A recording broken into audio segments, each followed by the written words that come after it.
എല്ലാവർക്കും നമസ്കാരം. എല്ലാവർക്കും നകുലൻസ് കിച്ചണിലേക്ക് സ്വാഗതം. ഇന്ന് ഞാനിവിടെ വന്നിരിക്കുന്നത് മറ്റൊരു ക്രിസ്മസ് വിഭവമായിട്ടാണ്.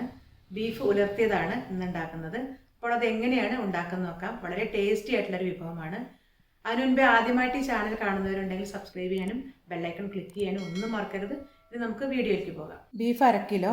ഇത് ഞാൻ നല്ലപോലെ കഴുകിയിട്ട് വിനാഗിരിയൊക്കെ ചേർത്ത് നല്ലപോലെ കഴുകിയതാണ്. അതിനുശേഷം മഞ്ഞളും ഉപ്പും പുരട്ടി വെച്ചതാണത്.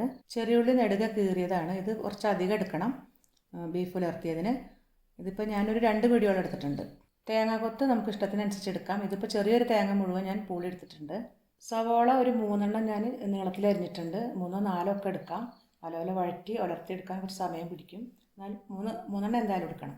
ഇഞ്ചി നീളത്തിൽ അരിഞ്ഞത് 2-3 ടേബിൾ സ്പൂൺ എടുക്കാം. അത് നല്ലപോലെ വഴണ്ടി വരുമ്പോൾ ചെറുതായിട്ടൊന്ന് കടിക്കാൻ നല്ല ടേസ്റ്റാണ്. വെളുത്തുള്ളി നെടുക കീറിയത് ഒരു 2 ടേബിൾ സ്പൂൺ എടുത്തിട്ടുണ്ട്.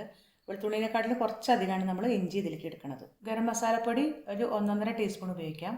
ബീഫ് ഉലർത്താൻ നേരം നമുക്ക് സവോളയിൽ ചേർക്കാനുള്ള മുളക് പൊടി, മല്ലിപ്പൊടി, മഞ്ഞൾപ്പൊടിയാണിത്. മുളക് പൊടി ഒരു 3 ടീസ്പൂൺ എടുത്തിട്ടുണ്ട്. മല്ലി കുറച്ചെടുത്താൽ മതി, 2 ടീസ്പൂൺ മതിയാവും. ഒരു 1.5 ടീസ്പൂൺ മഞ്ഞൾപ്പൊടി ഉണ്ട്. അപ്പോൾ ഇതാണ് സവോളയിൽ വഴറ്റാനുള്ളത്. വെളിച്ചെണ്ണ ആവശ്യത്തിന്, കറിവേപ്പില ആവശ്യത്തിന്, ഉപ്പ് ആവശ്യത്തിന്. ഇനി ഇത് വേവിക്കാനായിട്ട് ഞാൻ കുറച്ച് മസാല ഒന്ന് ചൂടാക്കിയിട്ട് അരയ്ക്കാനുണ്ട്. അപ്പോൾ അത് ഒരു 1.5 ടീസ്പൂൺ മഞ്ഞൾപ്പൊടി, 2-3 ടീസ്പൂൺ മുളക് പൊടി എരിവിനനുസരിച്ച് എടുക്കുക. പിന്നെ ഒരു 3 ടീസ്പൂൺ മല്ലിപ്പൊടിയും കൂടി എടുത്തിട്ട് നമുക്ക് ചൂടാക്കാം. അതിൻ്റെ കൂടെ നമുക്ക് കുറച്ച് കുരുമുളകും കുറച്ച് പെരിഞ്ജീരകം കൂടി ചേർക്കണം. കുരുമുളക് ഒരു 1.5 ടീസ്പൂൺ എടുത്തിട്ടുണ്ട്. പെരിഞ്ജീരകം ഒരു 2 ടീസ്പൂണാണ്. പെരിഞ്ജീരകം അധികം എടുക്കാൻ കാരണം അതിൻ്റെ ഉളുമ്പുമണം ഒന്ന് പോകാൻ വേണ്ടിയിട്ടാണ്. അപ്പോൾ ഇതെല്ലാം കൂടി, ഈ മസാല എല്ലാം കൂടി ഒന്ന് ചൂടാക്കിയിട്ട് നമുക്ക് അതിൽ മിക്സ് ചെയ്തിട്ട് നല്ലപോലെ കുക്കറിലൊന്ന് വേവിക്കാം. ബീഫിൽ പുരട്ടാനുള്ള മസാലകളൊക്കെ ഞാൻ ഒരു ടീസ്പൂൺ വെളിച്ചെണ്ണയിൽ ഒന്ന് മൂപ്പിച്ച് കൊടുക്കുന്നുണ്ട്. കുരുമുളക്, പെരിഞ്ജീരകം, മല്ലി, മുളക്, മഞ്ഞൾ മൂപ്പിച്ച് കൊടുക്കുന്നുണ്ട്. നമുക്ക് അരച്ചിട്ട് പുരട്ടാം. അരപ്പ് റെഡി ആയിട്ടുണ്ട്. ഇനി നമുക്ക് ബീഫിലേക്ക് പുരട്ടാം. ഇനി അരപ്പിൻ്റെ കൂടെ കുറച്ച് ഇഞ്ചി, കുറച്ച് വെളുത്തുള്ളി, ഇതെല്ലാം കൂടി നമുക്ക് നല്ലപോലെ ഒന്ന് മിക്സ് ചെയ്യാം. എന്നിട്ട് കുക്കറിൽ ഒരു 4 വിസിൽ. ചില ബീഫാണെങ്കിൽ കുറച്ച് മൂത്തതായിരിക്കും, അപ്പോൾ കുറച്ചും കൂടി അധികം വേവിക്കേണ്ടി വരും. അപ്പോൾ നമുക്ക് വേവിനനുസരിച്ച് അതെടുക്കാം. അപ്പോൾ ഞാൻ ഇപ്പോൾ ഒരു 4 വിസിലിനാണ് വെക്കാൻ പോകുന്നത് കുക്കറിൽ. അതൊന്ന് പുരട്ടിയതിന് ശേഷം വെള്ളം വെക്കണ്ട. ഈ ബീഫിൽ വെള്ളം ഇറങ്ങിയിട്ടുണ്ട്. ഇനി വേറെ വെള്ളമൊന്നും വെക്കണ്ട. അരപ്പിൻ്റെ ഒരു തുള്ളി വേണമെങ്കിൽ ഒഴിച്ചെടുക്കും. മസാലയൊക്കെ പുരട്ടി നമ്മൾ കുക്കർ അടുപ്പത്ത് വെക്കുകയാണ്. ഇനി 4 വിസിലേക്ക് എടുക്കും. ബീഫ് ഉലർത്താനായിട്ട് നമ്മളൊരു പരന്ന ഒരു പാത്രമാണ് എടുത്തിരിക്കുന്നത്. ചൂട് കട്ടിയുള്ളതാണ്. ഇതിലിപ്പോൾ ഞാൻ വെളിച്ചെണ്ണ ഒഴിച്ച് ചൂടായിട്ടുണ്ട്. ഇനി ഒന്ന് മീഡിയം ഫ്ലെയിമിൽ ഇട്ടിട്ട് നമുക്ക് തേങ്ങാക്കൊത്തൊന്ന് വറുത്തെടുക്കാം.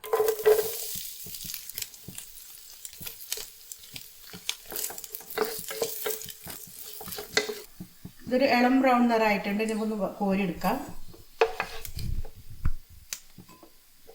ഇനി ഈ എണ്ണയിലേക്ക് തന്നെ നമ്മൾ സവോള അരിഞ്ഞിടുകയാണ്. ഇതൊന്ന് വാട്ടിക്കഴിഞ്ഞാൽ ഇതിടാം. ചെറുള്ളി നെടുക കീറിയതാണ്. ഈ ചെറുള്ളിയിലിട്ട് വാട്ടി കൊടുക്കും. കുറച്ച് ഉപ്പിട്ട് കൊടുക്കാം. ഇറച്ചിയിൽ ഓൾറെഡി ഉപ്പുണ്ട്, അപ്പോൾ അതിന് കണക്കാക്കിയിട്ട് ഇടാവും.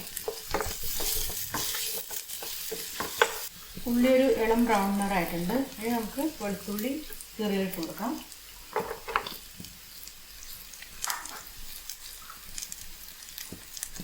കറിവേപ്പില തിരിച്ച് കൊടുക്കാം.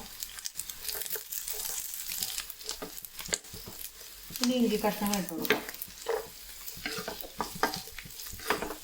വെളുത്തുള്ളിൻ്റെയും ഇഞ്ചിൻ്റെയും ഒരു പച്ചമണം മാറണം. ഇത് കഴിഞ്ഞിട്ട് മസാല ഇടാം.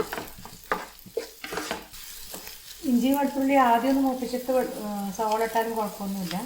എങ്ങനെയാലും ടേസ്റ്റ് തന്നെയാണ്. ഇനി ഇതിലേക്ക് നമുക്കിത് നല്ലപോലെ മൂത്തിട്ടുണ്ടെങ്കിൽ നമുക്കിത് മസാല ആഡ് ചെയ്യാം. നേരത്തെ എടുത്ത് വെച്ചിരിക്കുന്ന മസാലയാണ്.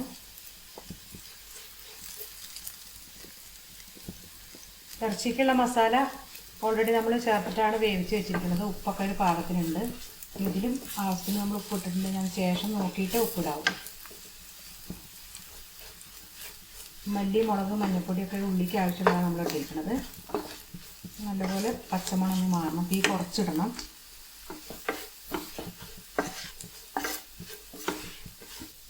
ഗരം മസാലപ്പൊടി ഒരു 1.5 ടീസ്പൂൺ ഇടുന്നുണ്ട്. ഇത് ഞാൻ ചൂടാക്കി പൊടിച്ച് വെച്ചതാണ്, അതുകൊണ്ടാണ് അവസാനം ഇട്ടത് കേട്ടോ. ഇറച്ചി വന്നിട്ടുണ്ട്. അതിന് ഞാൻ 5 വിസിൽ വെച്ചിട്ടുണ്ട്. 4 വിസിൽ വന്നിട്ടില്ലായിരുന്നു. ഇനി നമുക്കത് ഈ ഉള്ളിയിലേക്ക് ആഡ് ചെയ്യാം. അതിൻ്റെ കൂടെ തേങ്ങാക്കൊത്തും കൂടി ഇടാം.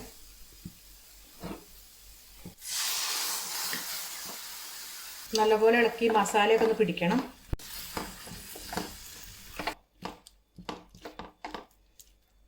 ഇനി ഇത് നമ്മൾ ലോ ടു മീഡിയം ഫ്ലെയിമിലിട്ടിട്ട് ഒന്ന് അടച്ചു വെച്ച് വേവിക്കുകയാണ്.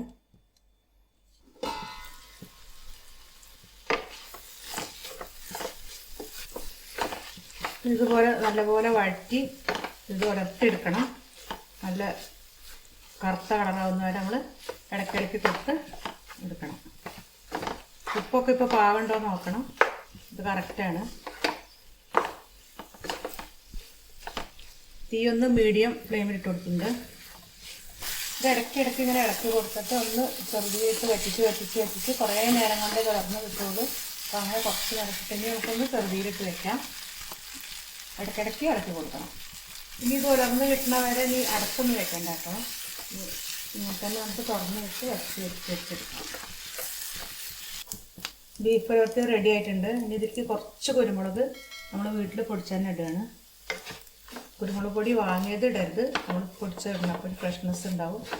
ഇനി ഒരു തിളക്കം കിട്ടാനായിട്ട് കുറച്ച് പച്ച വെളിച്ചെണ്ണ കൂടി ഒഴിക്കാം.